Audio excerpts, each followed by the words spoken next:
социјални мрежи се вртат и лесно стигаме до контакт со такви видеа. И гледавме како во некои општини беше буквално полиски час сите беа на сите страни. И сега затоа што таа младина да речеме не постојува сите со везе, нив оттаму излагаше тој некој негативен аспект кон нас младите дека ние сме виновници за проширувањето на хобито, што малку се сомневам дека тоа вистина затоа што не правиме што не знаме кај да веруваме повеќе. Да ги гледам што сите излага со различни изјави. Имаше изјава за вакцината, не сум антиваксер, не верувам тоа, тоа е срамота некој да се спомне. Меѓутоа имаше министер една што излезе и кажа ние не ги набавивме вакцините зашто ако ги набавивме ќе излезеше дека ние сме заморчени. Тоа беше малце многу не знам злобно како кажам, не знам дали воопшто многу. Нема ќе имаме предност што сме ги набавиле по 3-4 месеци. Да, да. И меѓутоа да ги намалиме пред 4 месеци немаше бројка да биде 5000. И Србија тоа го направи храбро. Ќе беа на пола, ќе беа 3500-4000. Значи досега со вакциниве во овие земји што имаат вакцина, околу пола милион луѓе се веќе спасени според очекување. Значи како би одил бранок. И замислете ние да го немавме волку силен или да го спрешите овој силен трет бран, што помалку пациенти, помалку смртни случаи. Тоа со младите многу е дискутирано. И тоа не се тие младите толку како вас. Дори се кажува на 30 до 40 години дека се гладните. Овако и дека тоа е во Европа проблемот главен и во особено се спомнати Велика Британија и Соединените Американски држави.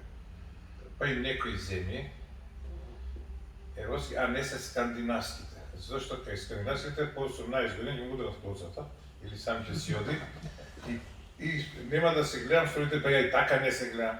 Еднаш неделат идеме на месецот на ручек, па нема да одиме. Не насвирате тоа. Баш кај што се такви да ги почитуваат. Предготвим ви како сакате да идете, овој почитувате ги, затоа тоа Норвешка, Финска, Шведска, не можам друго да објаснам. И тоа е многу интересно како ги лечат и тие многу ми помагаат мене во социјални мрежи кои ќе седат од тие земји.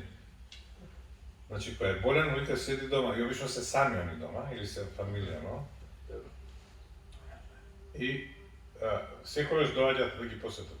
Кај секој човек вика видите се ние ќе доаѓа тоа како прва по нека домашна посета. Ништо не им дава вика за пиење. Ништо. Тестови да правиме? Не. Ние ќе ти кажем дали ќе правиш тестови и ти каже ова и ова, ако ти се случи јави ми се, ако не седи се дома. И идната нела пак ќе дојдат да го видат. И толку е лекувањето, не пиење леко и ова ќе земеш па тоа ќе. Значи, му дават некој протокол, му дават едно лифче да види што да прави и така. Значи, дури има назив, социолозите дадат кај тие луѓе, како главни виновници под наводници за ширење на болеста, која го викаат функционална себичност. Значи, тие луѓе речиле дека и по цена да умрат, имаат либерални ставови и нема никој да ги ограничи од ништо. Ако некој изелде, тоа е како ако некој решил да пуши, негово право. Знае дека е штетно, може утре ќе умре, ми тоа не можеме да забраниме. Ако некој решил да пие, тука е разликата што може да пренесе болест. Иначе друго нема. И он вика, јас сакам да пијам кафе у 3 сат, таму и таму на тоа место и ќе пијам и понатаму, и ќе се дружам и понатаму, и ќе си оживам, дури и по цена на овие работи. Тоа е таа. Сега не можеш да ги критикуваш, меѓутоа на некој начин секој треба да се. А старите луѓе нека се заштитат, ако нека да ги пренесам болест, нека не ме примаат, нека. Би рекол тоа дека беше слабоста на Западот, таа либерална појава, а азијските земји поминаа подобро, мислам дека баш поради онаа авторитарност што имаат. Да, авторитарност. И послушност нели кон системот. Така и скандинавските кои имаат. Така. Исто така некој антисоцијален аспект на животот. Па така нешто. Не така е. Нема, ја гледам кај нив, основно е кај нив, што владата не калкулира со чувствата нивни. Значи вика ваква е состојбата и они имаат многу голема доверба во Да. институциите. Тоа е важно. Им вика ако почитувате ова ќе си живееме, ако почнете да правите вака, јас знам со антибиотици, значи таму кој се донесе дека за ова и ова не се дава антибиотик, не даваат антибиотик, овде кај нас обратно, ако се донесе дај ова уште поише се ќе дава. Нешто не само кај нас, овие медитерански земји. Ево се, значи тоа е интересно, макар што некои земји имаат и лажни податоци, тоа да се разбере. Значи сега излегува на видео, тука и Србија, Албанија, Белорусија, па дури и Јапонија. Значи, кој ќе се види, кај нас видовме, што видовме минатата година. Од тука нема бегање. 2800 умрени од COVID, а во однос на просекот на умрени во 7 години, минатата 2020 година умреле 4500 повеќе. Значи не се 2800, туку плюс уште 1700 плюс. Така. А сите податоци кажуваат дека од сообраќајки умреле помалку наследство и така. И кај нас се смета дека отприлика, ако се сега 5000 умрени, дека има околу 10.000 директно или како последица непружени нега и така. Значи, да човека многу, што викаат, умреле дома. Не се кажуваат колку умреле дома,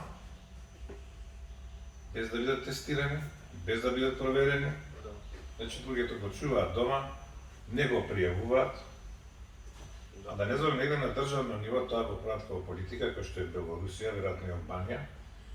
Излегува се податоци дека најточно и најприближен број на смртни случаи има Белгија, дека само 7% не открива. И ние во првите 10, инаку меѓу првите и многу поназад, ние се остануваме таму кај што сме со пола, меѓутоа овие земји како Белорусија, Албанија има пута 7. Од тоа што го пријавиле. Јапан 10.000 вика дека нема дискусија, дека кога се види колку умреле лани, најмалку 100.000 умреле.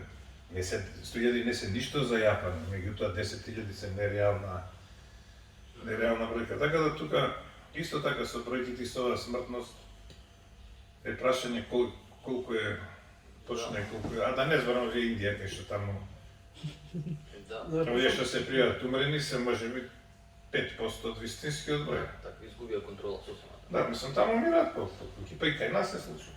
Значи, ја имам случаи кај што ми прашуваат за терапија, нема ли тест? Викам, не икам да ви кажам. Не си ти хуман, не кеш да ми кажеш, ние се знаеме, абе викам, зашо не се тестира? Сите ќе не стават овако, фирмата ќе ни ја затворат, треба нешто да живееме. Значи, имат природни, имат да речеме дуќан, така нешто. И сега, ако некој од нив почине, тој нема да се пише за COVID, се пише дека Инфекција нешто. инфаркт. Биле повикани некогаш некоја телевизија од овие поголеми нешто се на дебата со министриве, актуелни нешто за... Никогаш. Обично само да има. Најмногу на дебата што сум бил со некој од власта е со директор на санитарен инспекторат, еднаш, и тоа лани во јуни, Бухова. Да се сеќавам на тему, мислам беше така. Не, на Алфа телевизија. А на Телма, ама тоа е со директорката на инфективна клиника на Оливера Трајковска. Со директор. Тоа било така некој контекст, мислам, кои се пријатели, ма со другата страна, и кои за жал се многу по-неповолна ситуација од мене и мене ми е тешко кога седам така дека гледам дека се мачат. Да. Секако по задача Да. кажеш дека ова е 2 и 2 се 4, они викаат, ама не, Да. 5 се, како 5 се, медицина не е 2 и 2 4, овде се јасни работи. Не можеш да ми кажеш дека до вчера си ме држал за викенди да не смеш да излезеш, ѓубре не смеш да фрлиш и те казнат, и сега одеднаш ке излегат и вика од вторник бесплатен превоз за пензионери. До вчера не смеа да се сретнат со младите на улица и сега викат, не правите будали здрав мозок, и сега тој ќе го оправдуваме ние. Или не можело да се затвори Сарај, морало од цела Македонија да биде карантин, не можел само еден град. Викате така не може, ќе се прошири, број се прошири, имаме. Тоа што имаме и така натаму.